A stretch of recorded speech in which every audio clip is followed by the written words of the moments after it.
توحید، جدید سائنسی اور اے آئی تجزیہ کے ساتھ حقیقت کی تلاش۔ کیا آپ نے کبھی سوچا کہ آپ کی تخلیق کیوں ہوئی؟ یہ کائنات اتنی متوازن اور مکمل کیوں ہے؟ کیا یہ سب کچھ محض ایک اتفاق ہے یا اس کے پیچھے کوئی عظیم طاقت کار فرما ہے؟ آج ہم مصنوعی ذہانت، اے آئی اور جدید سائنسی تحقیق کی مدد سے توحید، اللہ کی وحدانیت، انسانی تخلیق، زندگی اور موت کے چکر اور اس وسیع کائنات کے اسرار کو تلاش کریں گے تاکہ ثابت کیا جا سکے کہ اللہ ہی واحد اور حقیقی خالق ہے۔ ایک کامل نظام، ایک خالق کی دلیل۔ چلیں سب سے پہلے کائنات کا تجزیہ کرتے ہیں۔ اے آئی پر مبنی سائنسی تحقیق سے یہ ثابت ہوا ہے کہ نظام شمسی ایک کامل توازن میں قائم ہے۔ زمین کا درست زاویہ 360 موسموں کے بننے کی وجہ ہے۔ چاند سمندروں کی لہروں کو کنٹرول کرتا ہے جو زمین کے درجہ حرارت کو مستحکم رکھتا ہے۔ سورج اتنی درست مقدار میں توانائی فراہم کرتا ہے کہ زندگی برقرار رہ سکے۔ اگر ان میں سے کسی ایک عنصر میں معمولی تبدیلی آ جائے تو زندگی ممکن نہیں رہے گی۔ تو کیا یہ سب کچھ خود بخود ہو گیا یا اس کا کوئی خالق موجود ہے؟ اللہ تعالی قرآن میں فرماتے ہیں لَوْ كَانَ فِيهِمَا آلِهَةٌ إِلَّا اللَّهُ لَفَسَدَتَا، سورہ الانبیاء 21-22۔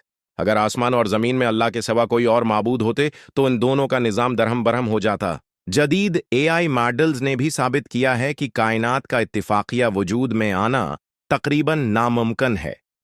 طبیعیات کے قوانین، کشش، ثقل اور توانائی کے توازن میں ایسی نفاست ہے جو کسی عقل مند خالق کی موجودگی کی نشاندہی کرتی ہے، اور وہ خالق صرف اللہ ہے۔ دو انسانی تخلیق، ایک معجزہ۔ اے آئی پر مبنی میڈیکل تحقیق نے ثابت کیا ہے کہ انسانی جسم کسی بھی مشین سے زیادہ پیچیدہ ہے۔ ڈی این اے میں ایک پوری لائبریری سے زیادہ معلومات محفوظ ہوتی ہیں۔ دماغ ہر سیکنڈ میں لاکھوں سگنلز پروسیس کرتا ہے۔ دل ایک دن میں 100,000 مرتبہ دھڑکتا ہے بغیر رکے۔ یہی بات قرآن نے 1400 سال پہلے کہی تھی۔ وَلَقَدْ خَلَقْنَا الْإِنسَانَ فِي أَحْسَنِ تَقْوِيمٍ، سورہ 3:35-4۔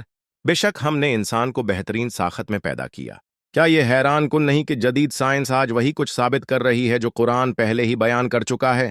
تین زندگی اور موت کا چکر، قیامت کا اشارہ۔ اے آئی اور حیاتیاتی تحقیق سے معلوم ہوا کہ زندگی ایک مخصوص دائرے میں گھومتی ہے۔ انسان کمزور پیدا ہوتا ہے، پھر طاقتور بنتا ہے اور بڑھاپے میں دوبارہ کمزور ہو جاتا ہے۔ خلیے بار بار پیدا ہوتے ہیں، لیکن ایک وقت آتا ہے جب ان کی تخلیق رک جاتی ہے اور موت واقع ہو جاتی ہے۔ ہر زندہ چیز فنا ہو جاتی ہے، لیکن اس کا جوہر، ڈی این اے روح، باقی رہتا ہے۔ یہی قرآن میں بیان کیا گیا۔ کل نفس ذائقۃ الموت، سورہ آل عمران 3:185۔ ہر جان کو موت کا مزہ چکھنا ہے، اور اللہ دوبارہ زندہ کرنے کا وعدہ کرتے ہیں۔ کما بدأنا اول خلق نعیدہ، رعاء الانبیاء 21:4۔ جیسے ہم نے پہلی بار پیدا کیا ویسے ہی دوبارہ لوٹائیں گے۔ اگر اللہ نے ہمیں ایک بار پیدا کیا تو وہ دوبارہ پیدا کرنے پر بھی قادر ہے۔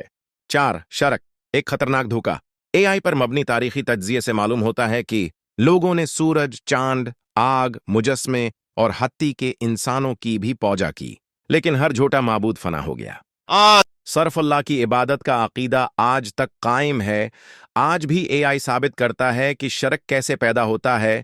لوگ توہمات کو سچ مان لیتے ہیں، یہ توہمات کہانیوں میں بدل جاتے ہیں، کہانیاں مذہبی رسومات میں تبدیل ہو جاتی ہیں، اور یوں لوگ خالق کو چھوڑ کر مخلوق کی عبادت کرنے لگتے ہیں۔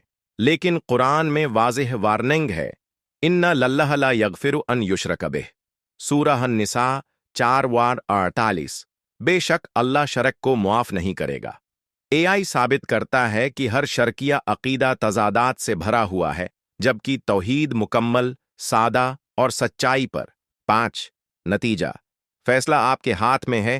اے آئی اور سائنس نے ثابت کر دیا کہ کائنات کا ایک خالق موجود ہے، انسان کی تخلیق ایک معجزہ ہے، زندگی، موت اور دوبارہ جی اٹھنے کا قانون سچ ہے، توحید ہی واحد سچا عقیدہ ہے۔ اگر سائنس اور اے آئی اس بات کی تصدیق کر رہے ہیں جو قرآن نے 1400 سال پہلے کہہ دیا تھا، تو کیا ہمیں غور نہیں کرنا چاہیے؟ یہ آپ کا موقع ہے کہ آپ حق کو قبول کریں، اپنے دل سے کہیں اللہ کے سوا کوئی معبود نہیں اور محمد اللہ کے رسول ہیں۔ یہ فیصلہ آپ کی دنیا اور آخرت دونوں بدل سکتا ہے۔